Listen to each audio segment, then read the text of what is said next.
Y Media. This is a company that I started with my kids after we started homeschooling them, as a way to kind of be a parent company to all the projects that they're wanting to get started. Among those projects are two that they're particularly excited about, and I am as well. The first of those is going to be the Lily Starling Learning Community, and we are going to be launching this it's going to be an online community that offers lifelong learning opportunities. Part of that online community is going to be a sub community that we're calling Vade Micum. And that's going to feature a full curriculum from K all the way through 12. So we are going to cover a bunch of stuff. So now that you know who we are and what we're doing, I wanted to just kind of go over a lesson that I sat down and did with my children the other day. My son, in particular, found this really exciting, and hopefully, you guys will too. So, we started studying some astronomy the other day. And when we started studying this astronomy, we began with the Planck Epoch. Um, so, usually, people's first question when they hear Planck Epoch is, what is an epoch? Well, if you think of an era, it's a chunk of time that is marked by one major event that kind of influenced the way that that era went, was that one event. Kind of like the Elizabethan era was marked by Queen Elizabeth's rule. So an epoch is a bigger version of that. So there's going to be multiple events that affect that particular time frame. They're all going to be interconnected in some way, and it's going to stretch over various amounts of time. Usually it's multiple lifetimes. But when we are talking about the Planck epoch and all the crazy stuff that happened right at the beginning of the creation of the universe, those time periods that are normally multiple lifetimes long become extremely short. So we're going to talk about that and kind of just make sure that we're all on the same page with some base knowledge, review some stuff that you may not have gone over in a while, or you may not have had a chance to go over at all yet. So let's see here. So we know what our epochs are. The next thing that we are going to talk about here is Giga Years. And this is just going to be really quick. So a Giga Year is 1 billion years. Um, so when we talk about our universe, and we use the scientific terms when we discuss how long ago the universe was created, we say the universe was created 13.7 giga years ago. So most people at this point start asking, well, why don't we just say billion? It was 13.7 billion years ago. This is actually something that I find really interesting. Um, so in America, we know the number billion as a number that looks like this. So if we look at this number, we have the hundreds, thousands, millions, and then the billions. Not that long ago, in the UK, their billion looked like this. That looks like our trillion. So if a scientist from America was talking to a scientist from the UK and the American scientist said a billion, the UK scientist was thinking what we call a trillion. And that's a big difference. So a lot of the times in science, you'll see where these types of things come in. We need to have a term that is uniform no matter what culture or language, just across the board. If I say this, anybody in this field knows exactly what I'm talking about. Prevents errors and miscommunication, it prevents translation errors, and it just kind of keeps everybody on the same page. So you're not having to go back and explain the same thing in different ways to make sure everybody's getting the same message. So we dropped the billion in science. You'll still hear it called that in casual circles, but generally in science, with astrophysicists, with people that are really focusing in on these eras, they're going to use the term giga years.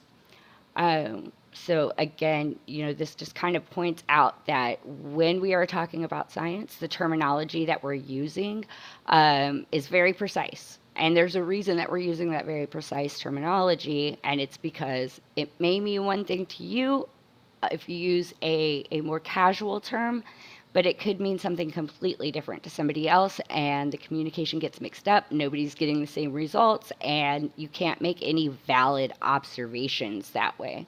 So it's really important that we take a look at correct terminology, and if you understand why certain terminology came about, it generally makes it easier to remember.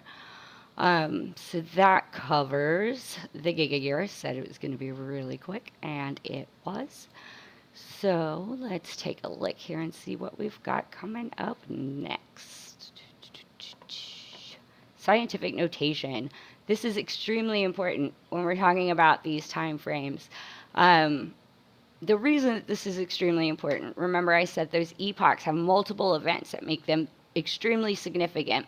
But when we're talking about the very, very, very, very, very beginning of the universe, those multiple events are firing faster than anything ever of all times. It is such a crazy speed that things are going on. So if we were to try to write out exactly how quickly things were going to go on, it would start looking pretty crazy. And I say that, let me show you kind of what I am talking about here. So basically, the just right now scientific notation is going to help us write and communicate extremely large numbers or very small numbers, both ends of the spectrum. If it's super big or super small, we're probably going to default back to scientific notation to make it easier to write out, easier to communicate. You get to a point where you don't know your place value. I mean, most people can follow place values out for a ways, but there's a point for everybody where it's like, well, what is that one called? Scientific notation helps with things like that. Let's take a look.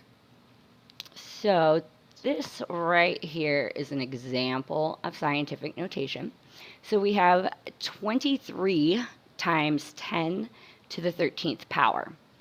So that's typically how you're going to see scientific notation. It's going to be a number, usually a whole number, multiplied by 10, and that 10 is going to be raised to a power.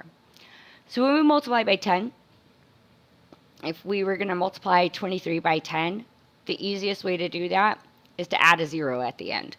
Now you add that 0 at the end because your decimal point's actually moving. So when you have 23, that is the exact same as 23.0. You see that 0 in the 10? That's going to tell you to move your decimal point over, and then you're left with 230. Now, in scientific notation, this exponent here tells us we're going to do that 13 times. That's a lot of times. So instead of writing out 13 zeros behind the number 23 and then trying to figure out what place that is so we know how to say the number, we just put it in scientific notation. It's a lot easier. And I will give you a look at what this looks like here. So this is what our scientific notation broken down is going to look like. So this 23 worked all the way out with all these zeros is the same as multiplying the 23 up here by the 10 to the 13th power. So we've moved our decimal point from the end of the number. We've moved it off to the right 13 times. And that's put 13 zeros in our number. Now, it works the other way too. So here we have the same problem, but the exponent is negative now.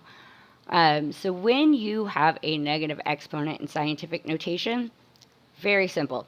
You're moving your decimal point the other way. So we went to the right, which is pointing to my right. I don't know if this is mirror image or what. But we went to the right with the 10 to the 13th power. So with 10 to the negative 13th, we're going to go to the left. We're going to make this number smaller, and we're going to turn it into a decimal, and it's going to be a really teeny tiny decimal. It looks like this when you work it out. So again, our decimal starts at the very end of the number 23.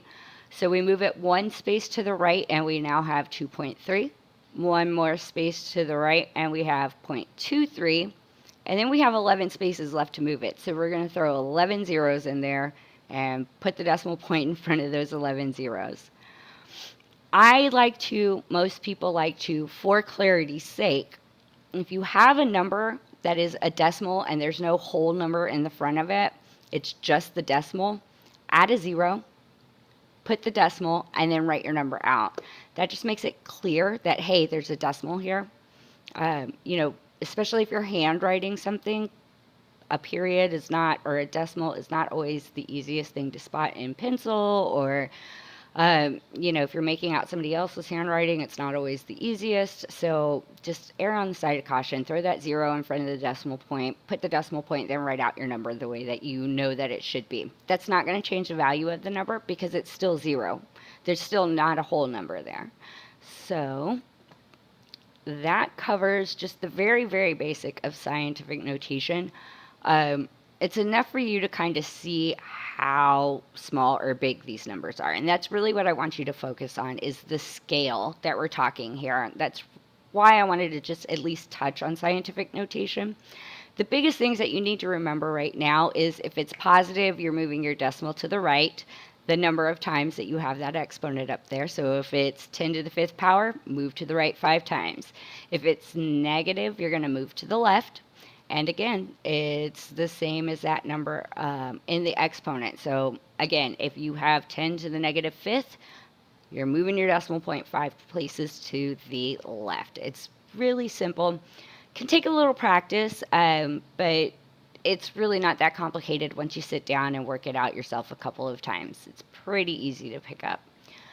So that being said, we do have just a couple more things that I just want to touch on, just very briefly, just so we are on the same page when it comes to these things. Let me get cleared out here. Bear with me, guys.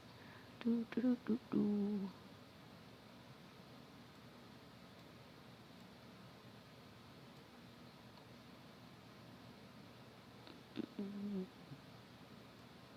All right.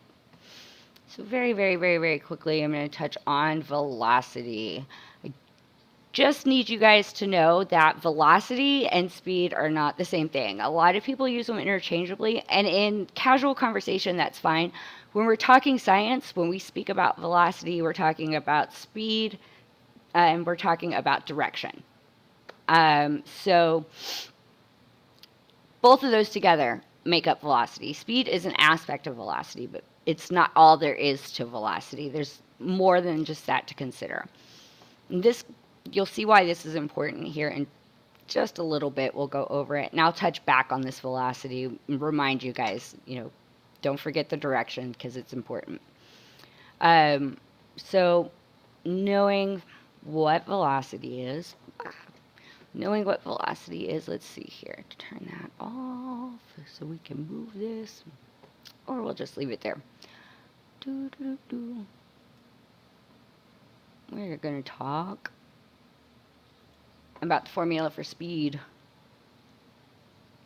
There we go. Here's our formula for speed. S equals d over t. So S is speed, and it equals d, which is distance, over t, which is time. It's not really difficult. You use that all the time, whether you realize it or not. That is definitely a formula that everybody uses. Think about when somebody asks you how fast you're driving. You say 60 miles per hour, right? So 60 miles is a distance, per hour is the time. So you already use this formula every day, whether you realize it or not. You don't need to know exactly how to work this out. I just want you to know that this is how we figure out speed, is by knowing the distance, knowing the time, comparing the two. That gives us an idea of speed. And again, this is going to play back at the end of this lesson. Um, and we'll call back to this just so that we can refresh your memory from the beginning to the end, because I know it's not always easy to keep all of these details in mind throughout the entire lesson. So those are the basics. That gets us all on the same page, ready to start off, ready to move forward. So what we're going to do here, we're going to take a quick little break here. Hang tight with us, and we will be back here shortly.